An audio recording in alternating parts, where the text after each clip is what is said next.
বন্ধু বান্ধৱীসকল আঙুলতা ডেকাই ৰাজনীতি এৰি পুনৰ অভিনয় জগতখনলৈ ঘূৰি যাব নেকি? সেই সন্দৰ্ভত তেওঁ কি ক'লে শুনো আহক।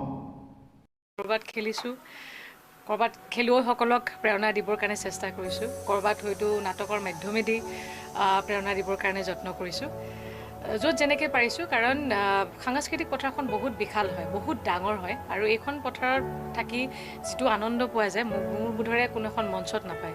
গতিকে মৃত্যুৰ সময়লৈকে সেই অভিনেত্ৰী হিচাপে বা সাংস্কৃতিক কৰ্মী হিচাপেই মই ইয়াৰ পৰা যাব বিচাৰিছোঁ।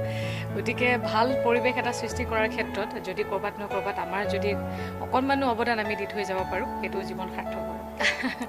ভ্ৰাম্যমানৰ নাহা নহয়, আহিছিলে, কৈছিলোঁ যে এটা বছৰ কেনেবাকৈ পাৰি নেকি, কিন্তু নাজানো। আগন্তুক দিনত যিহেতু মোৰ এটা ডাঙৰ বিষয়ভাৱ এটা আছে, ভাৰতীয় জনতা পাৰ্টী সম্প্ৰদেশ মহিলা মৰ্চাৰ সভানেত্ৰী, গতিকে এই পদটোত থকাৰ পিছত কিছু দিগদাৰী হয়, বহুত সময় দিয়াৰ কাৰণে।